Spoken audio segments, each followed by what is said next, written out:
There's a kid playing football in Baltimore, Maryland, who ran a 4.43 40-yard dash. Let that sit for a second. 4.43.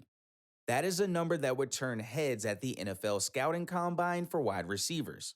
For an edge rusher who stands 6'3.5" and weighs 220 pounds, it is the kind of number that stops every defensive coordinator in the country dead in their tracks and makes them pick up the phone. His name is Zion Elee. He is the number 2 overall recruit in the 2026 class, according to 247 Sports, the top rated edge rusher in the country, and the highest ranked recruit in the history of the Maryland Terrapins football program. And he signed with Maryland, not Alabama, not Oregon, not Texas, Maryland, a program that has finished 4-8 in back to back seasons, a program that has not sniffed a Big Ten title in decades. And that right there is the story.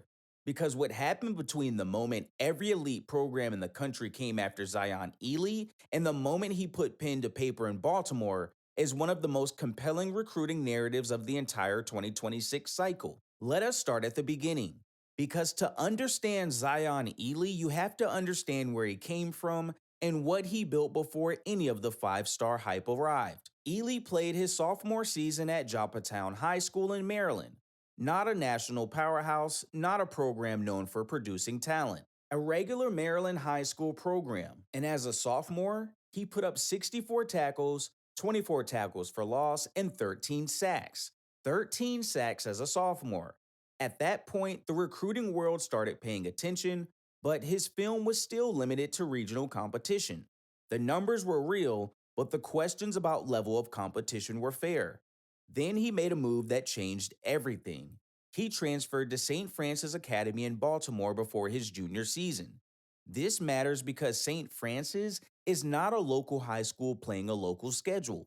St. Francis is a nationally recognized program that schedules some of the toughest opponents in the country, including powerhouses out of Texas, Florida, and the Mid-Atlantic region. If you're going to make a claim as one of the best pass rushers in the country, you have to prove it against that level of competition. Eley did exactly that. As a junior at St. Francis, he recorded 56 tackles, 28 tackles for loss, and 10 sacks, along with 7 pass breakups and 3 forced fumbles. Listen to those numbers again. 28 of his 56 tackles went for loss. Half. Exactly half of every tackle he made in his junior season resulted in the offense losing yards. That is not a scouting metric, that's a statement. And he was doing it against the kind of athletes who go on to play Power 4 conference football.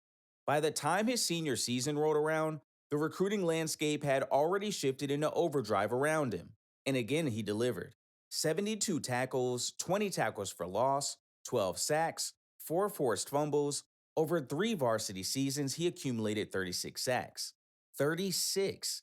And he capped his senior year by earning Baltimore All-Metro Player of the Year honors and Max Prep's All-American recognition for the second consecutive season.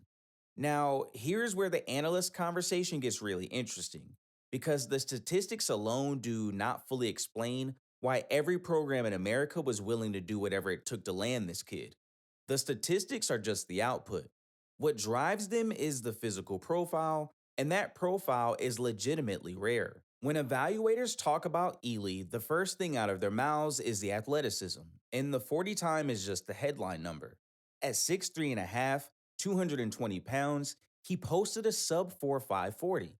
He also recorded an 11-plus foot broad jump. Those are numbers that signal elite explosive power, the kind of fast twitch athleticism that you can't develop in a weight room. Either a player has it or he doesn't. Eley has it in abundance. His first step off the line of scrimmage is what scouts call a lightning quick get off. He fires out of his stance before most offensive tackles can process the snap count, and by the time they're reacting, he's already past their outside shoulder. His closing burst to the quarterback is equally elite. He doesn't just get to the edge, he finishes. And his ability to redirect and wrap up evasive quarterbacks is something evaluators specifically highlighted as a separator. According to 247 Sports national analyst Hudson Standish, there might not be a better edge rusher in the 2026 cycle at quickly redirecting to wrap up evasive quarterbacks. That's a specific skill set that a lot of pass rushers with elite athleticism never fully develop. Eley already has it as a teenager. The bend is what makes him truly special. At his size and speed, offensive tackles can't simply wall him off at the edge. He has the ability to dip his hips and turn the corner in a way that makes his frame almost impossible to control. Scouts compare the combination of bend, closing speed, and motor to the traits that define elite NFL edge rushers. One analyst who covered him extensively compared the motor specifically to Will Anderson Jr., one of the most dominant pass rushers to come out of the college game in the last decade. That is not a direct comparison of their overall games, but the relentlessness, the refusal to shut it down when a play breaks down, the effort plays that result in sacks simply because he never stopped chasing, that is what drove the comparison. And that motor is uncoachable. You can teach hand technique, you can teach leverage, you can improve footwork. You can't teach a player to care that much on every single play. Eley arrives with it built in. The hand usage rounds out the profile. For a high school junior, analysts are surprised by how advanced his hand to hand combat is in pass rush situations. He's not simply running past tackles on speed alone, although he is fast enough to do exactly that if he chooses. He's actually clearing hands, setting up counters, and working inside moves when the outside lane is taken away. That level of technical development at his age is a major indicator of how quickly he can contribute at the college level. One analyst who evaluated him said flatly that he expects Eley to be an early contributor as a freshman wherever he ends up. He has the athleticism to play immediately and the hand technique to avoid getting exposed in pass protection assignments the way raw freshmen typically do. The one legitimate question mark is size. At 6'3.5", 220, he's carrying a narrower frame than what you typically see in a complete defensive end who has to set the edge against the run. In the Big Ten, where offensive lines regularly feature 320-pound tackles who have been in the weight room for 3 or 4 years, Eley is going to have to add meaningful weight to his frame without losing the athleticism that makes him dangerous. The projection is that he gets to 245, maybe 250, while maintaining his speed and bend. If that happens, analysts believe he becomes unblockable, because at that weight, he already has the power to go along with the explosiveness and the pass rush repertoire. The trajectory here is genuinely exciting. His body still has significant room to develop, and the tools that are already in place give him an extremely high floor even before any physical maturity occurs. The long term NFL projection is a first round draft pick. Based on his testing profile, his production against elite competition, and the physical tools that already exist, analysts who have covered the 2026 class extensively would not be surprised to see him on an NFL roster within 3 years of signing his letter of intent. Now, let us talk about the recruitment, because this is where it gets genuinely complicated and where Zion Elee made a decision that shocked the college football world. He committed to Maryland on December 7th, 2024. At that point, Alabama, Oregon, Texas, and virtually every other elite program in the country had been in active pursuit. And he chose the Terrapins, a Big Ten program, yes, but one coming off back to back 4-8 seasons, one that had not signed a 5-star recruit since Chop Robinson in 2021. Robinson, incidentally, transferred to Penn State and became a first round NFL draft pick, which is its own complicated piece of context. The last player Maryland signed at this level left, and now here's the next one.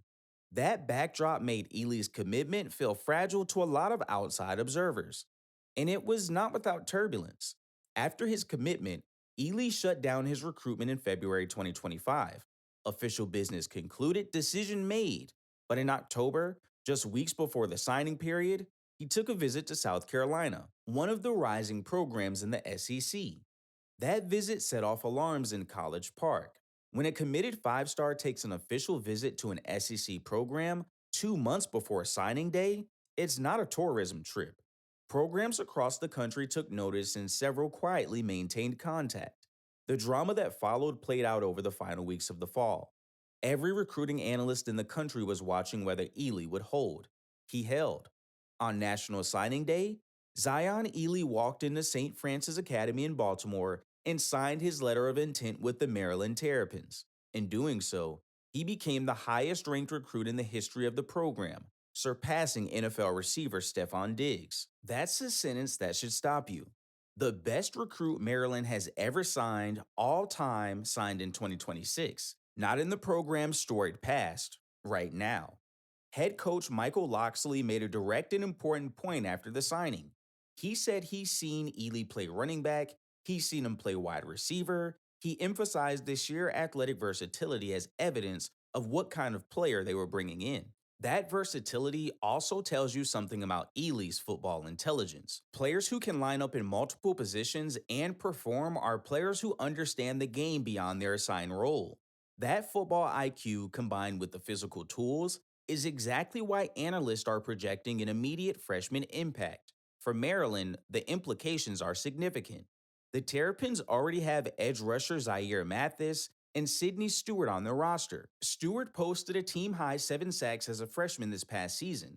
Mathis has been disruptive in his own right. Adding Eley to that group gives Maryland a pass rush rotation that would be competitive in any conference in the country. Loxley specifically compared what he expects from Eley to what Mathis and Stewart already demonstrated this year. If that projection is accurate, the Maryland defensive front in 2026 is going to create serious problems for Big Ten offensive lines. But there is a larger question hanging over all of it, and it's the one that every Maryland fan is afraid to ask too loudly. Loxley is entering his 7th year with back-to-back 4-8 records. The pressure is real. The administration has continued to support him in part because of his recruiting success in the region, but the results on the field have not matched the caliber of players coming in. Chop Robinson transferred. Whether Maryland can actually develop Eley and keep him in College Park long enough to see his potential fully realized is the central question surrounding this entire situation. The talent is undeniable.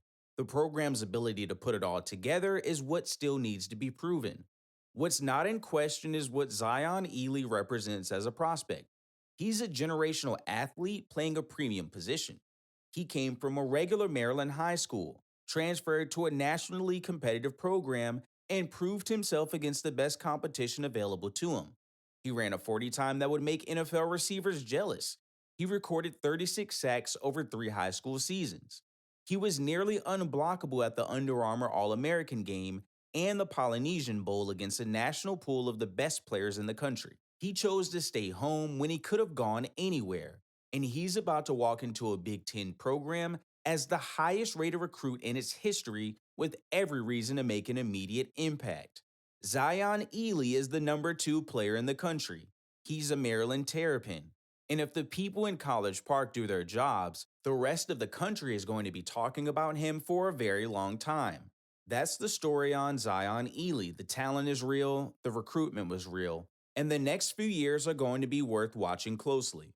This is Blitz All Media, where we cover the kids before the rest of the world catches up.